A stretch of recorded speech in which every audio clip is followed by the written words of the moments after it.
केशव मंजन मुखारो सब पावपनासनो मंगलानं च सप्रेसिं परमं हवै मंगलम् मंगलम भगवान वीर मंगलम गौतम प्रभु मंगलम स्तुतिभद्राद्या जैन धर्मोस्तु मंगलम ओंकार बिंदु संयुक्त नित्यं ध्यायन्ति योगिन कामद मोक्षदं चैव ओंकाराय नमो नमः अज्ञानतिमिरान्धनं ज्ञानाञ्जनशलाकया नेत्रं नित्यं येन तस्मै श्री गुरुवे नमः तस्मै श्री गुरुवे नमः। लड़की की शादी हुई, ससुराल में गई। रात तो बड़ी अच्छी गई और सुबह होते ही उस पति ने अपने पत्नी से कहा, जोर से चिल्लाया, कहा जल्दी पानी गर्म कर, नहीं तो सीधी धमकी की बात। पत्नी को समझ में नहीं आया कि एकदम क्या हो गया। रात में तो बहुत प्यार भरी बातें थी और एक पानी गर्म करने के लिए इतना जोर से चिल्लाने की जरूरत क्या है। और वापस धमकी दे रहा कि पानी गर्म कर, नहीं तो अंदर में थोड़ा कंपन महसूस हो गई। थोड़ा साइड में पीछे दिख नहीं रहा है।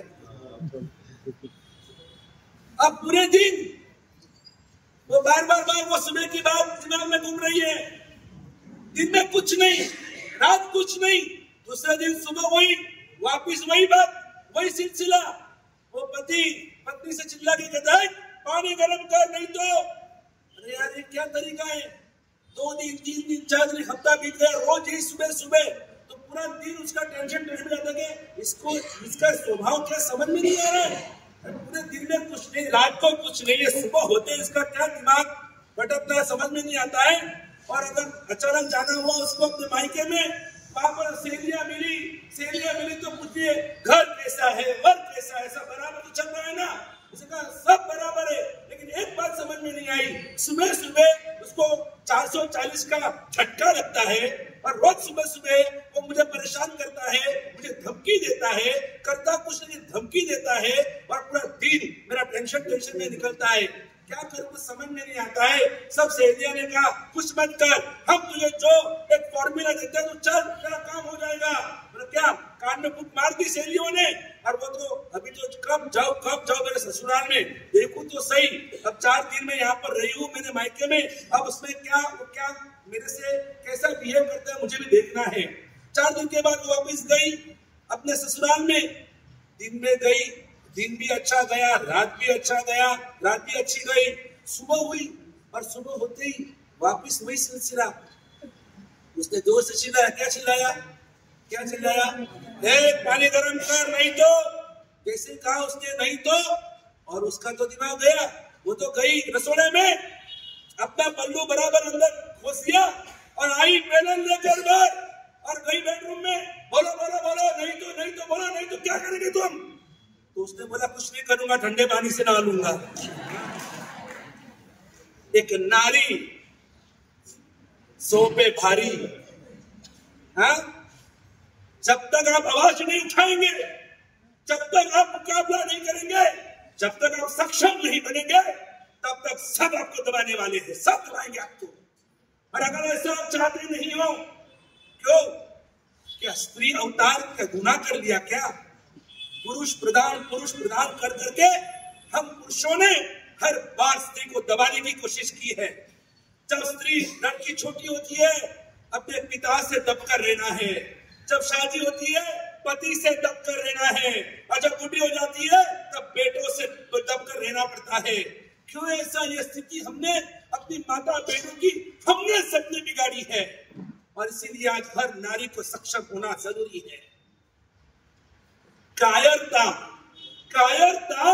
जिन चेहरों पर श्रृंगार करती है, कायरता जिन चेहरों पर श्रृंगार करती है, अरे मक्खी भी उस चेहरे पर बैठने से इनकार करती है। आपको कायरता छोड़नी पड़ेगी, आपको शूरवीर बनना पड़ेगा, आपको आज तलवार लेनी पड़ेगी, आपको लाठी चलानी पड़ेगी। अगर तलवार नहीं है, लाठी नहीं है, कोई घर में घुस गया, आपका बचाव कैसे करेंगे? कैसे करेंगे? बाल्टी तो बाल्टी से, वेलन तो वेलन से, झाड़ू तो झाड़ू से, तवा आया तो तवे से, मिर्ची आई तो मिर्ची से, जो आपके हाथ में आया पिन तो पिन से। जैसे यहाँ पर कहा गया ना, आपको हर तरह की ट्रेनिंग देना आवश्यक हो चुका है, क्योंकि आज तो प्रतिदिन सालों से चल रहा है, सालों से नारी के ऊपर अत्याचार चल रहे हैं। कई सालों पहले ये रामायण का सर्जन क्यों हुआ? कौन बताएगा मुझे? रामायण का सर्जन क्यों हुआ? क्योंकि सीता माता का क्या हुआ था? अपहरण हुआ। सीता माता का अपहरण हुआ और इसीलिए रामायण का सर्जन हुआ। महाभारत का सर्जन क्यों हुआ? कौन बताएगा? बोलो।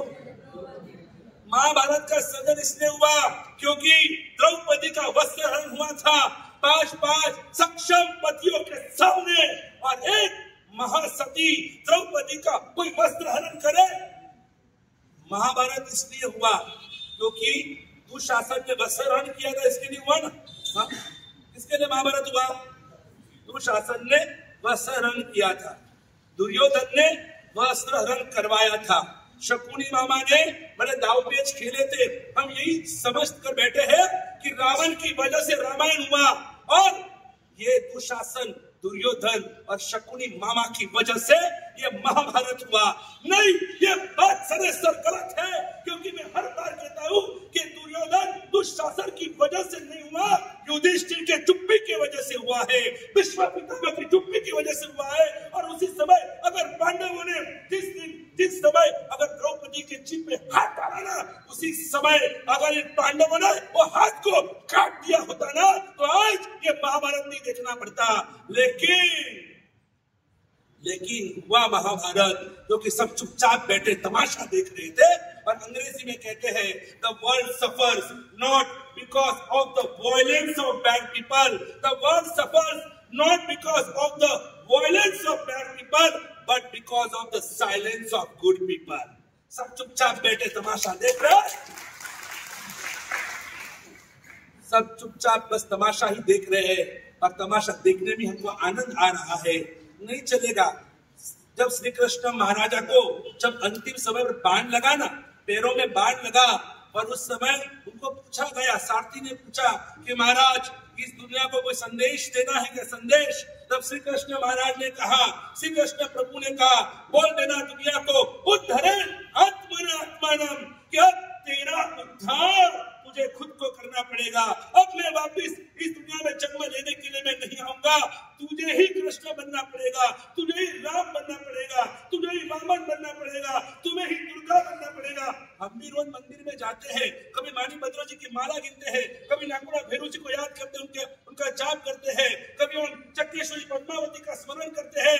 लेकिन याद रखना, अब आपको स्वयं को, बहनों को कहता हूँ, आपको स्वयं को चक्रेश्वरी बनना पड़ेगा, आपको पद्मावती दुर्गा बनना पड़ेगा, आपको खुद को नाकोड़ा भैरू जी और खड्डा कर्णवीर जो तीर कमान लेकर खड़े हैं, आपको स्वयं को बनना पड़ेगा। और तब जाकर हम अपनी माता बहनों की रक्षा कर पाएंगे, और ये माता भी अपनी रक्षा कर पाएंगे। सिर्फ बातें करने से, सिर्फ पुलिस के भरोसे से या किसी के भरोसे से नहीं चलेगा। आज हमारे यहाँ पर इतिहास है कि मेवाड़ के अंदर, मेवाड़ में 16,000 ऐसी पत्नियों को जोहर करना पड़ा, जोहर आग की लपेट में अपनी शहीदी करनी पड़ी।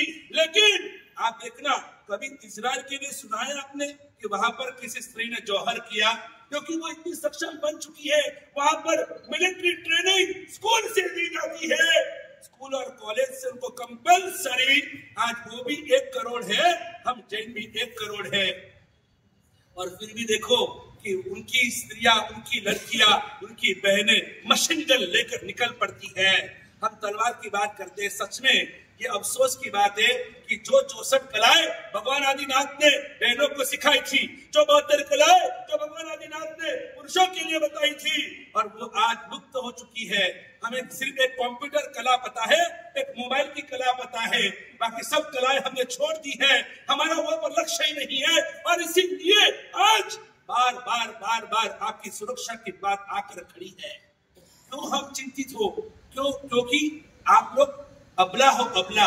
हाँ, जैसे बताए ना, जब घर से भागना होता है, हाँ भागना, तब तो आप सबला बन जाते हो, तब तो हमें ताकत आ जाती है। रात को वो कॉकरोच से डरने वाली, हाँ छिपकली से डरने वाली, कभी चूहे से डरने वाली, यही अबला जब अपना मन का धारा हुआ पूरा करना होता है ना, हाँ, मतलब वो एकदम सबला बन जाती है। घर से भागकर या किसी का मर्डर करने में भी आज की महिलाओं को अपनी इच्छाओं की तृप्ति के लिए आज बहुत कुछ हो रहा है। आप तो पूरा क्राइम पेट्रोल देख रहे हैं कि कितना कुछ उसमें क्या क्या बताते हैं। ये सब क्यों हो रहा है? कहीं ना कहीं सही दिशा न होने से, और हमारे लोग भ्रमित हो चुके हैं। हम आज आपको अंदर से आशीर्वाद देने के लिए आए हैं। आज ये इतनी संख्या नहीं चलेगी। कल, आज तो समझो फर्स्ट डे था और आप सबको संबोधित करने के लिए यहाँ पर प्रोग्राम रखा गया। कल से डायरेक्ट एक्शन प्लान, बराबर ना? कल से तो डायरेक्ट एक्शन प्लान रहेगा। आओ और सीधा आपको सीधे यहाँ पर एक एक चीज सिखाई जाएगी, टेक्निक सिखाई जाएगी। आपको सब कराटे आना चाहिए, कुंफू आना चाहिए, मार्शल आर्ट्स आने चाहिए, हर तरह की ट्रेनिंग आपको मिलना आवश्यक है। अगर आप माँ सक्षम है ना, अगर जीजा माता सक्षम है ना, तो सवाल ही नहीं है, बेटा शिवाजी पैदा होगा ही होगा। अगर वो जयवंता सक्षम थी, और इसीलिए तो इस विश्व को राणा नहीं महाराणा प्रताप की प्राप्ति हुई है। ये कब हुआ? माता के ऊपर डिपेंडिंग होता है। माँ अगर कायर है, माँ अगर कमजोर है, माँ अगर अत्याचार सहन कर रही है, तो बेटा भी नपुंसक ही तो पैदा होगा। हमें अर्जुन पैदा करने हैं, शिखंडी के हम वंशज नहीं बनाएंगे। हमको अर्जुन के वंशज चाहिए, और इसीलिए आप सभी को अब तैयार होना है। रानी अबक्का बोलते हैं ना, जैसे अपन बोलते ABCD, वैसे ऑलरेडी इसमें कहते हैं अबक्का। क्या बोलते हैं? अबक्का, यानी कि ABCD। और नाम भी देखो, अबक्का। ये अबक्का हमारी ये महारानी, आज हमको गर्व होता है कि जिस महारानी को भूल चुके हैं। हमें एक ही महारानी पता है, रानी लक्ष्मीबाई, वही एक ही रानी पता है। और आज की ट्रेजेडी ये है, हमारी जितनी बहनें यहाँ पर बैठी है ना, सभी को, किसी को भी रानी अबक्का नहीं बनना है, ना रानी लक्ष्मीबाई बनना है, सभी को रानी मुखर्जी बनना है। और ऐसा ना हो, ऐसा ना हो। और इसीलिए हम चाहते हैं कि इतिहास का पुनरावर्तन करना पड़ेगा। History repeats itself. वापस इतिहास को दोहराना होगा कि जो लोग हमें कायर समझ कर बैठे हैं, जो लोग कहते हैं ये दाल रोटी खाने वाले बनिए क्या कर सकते हैं, ये दाल रोटी खाने वाले ये जैन वाले हिंदू क्या कर सकते हैं, बता दो दुनिया को कि अगर हमारे सामने आंख भी ऊपर किए ना, तो आंखों को निकालने की ताकत भी हम रखते हैं। और अगर हमको छुआ है ना, तो हाथ काटने की ताकत भी हम रखते हैं। और ये सच में बोलो, ये हिंसा नहीं है, ये हिंसा नहीं है।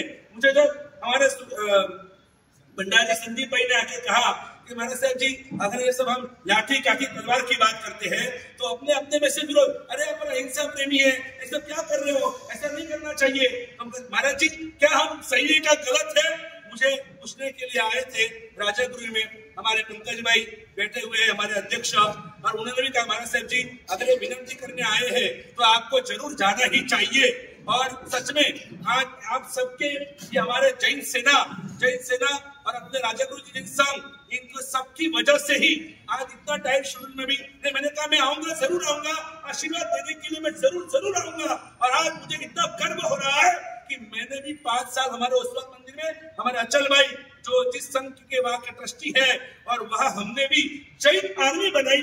यहाँ पर भी बहुत सारी बहनें बैठी हमारे जैन आर्मी की। जैन आर्मी को, जैन सेना को एक ही है और एक ही उद्देश्य है। 5 वजह से आप शस्त्र उठा सकते हैं। नंबर 1, राष्ट्र की रक्षा करने के लिए। नंबर 2, गौ रक्षा करने के लिए। नंबर 3, धर्म की रक्षा करने के लिए। नंबर 4, स्त्री की, नारी की रक्षा करने के लिए। और नंबर 5 है कि स्वयं के आत्मरक्षा करने के लिए शास्त्र और शस्त्र दोनों उठाना पड़े। और वो कोई बात गलत नहीं है। और हम आपको छूट देते हैं कि आपकी रक्षा धर्म के लिए, डिफेंस के लिए आप जो भी करेंगे सब जायज है। आप करो, तैयार हो जाओ और इतिहास एक नया दोहराओ। पूना से जो इतिहास बनता है ना, पूरे विश्व में फैलता है। ये पेशवेकालीन पूना, शिवाजी महाराज का पूना, ये अपने चिंतामणि पार्श्वनाथ दादा का ये पूना, आदेश्वर दादा का ये पूना, कातरज के भगवान महावीर स्वामी का ये पूना।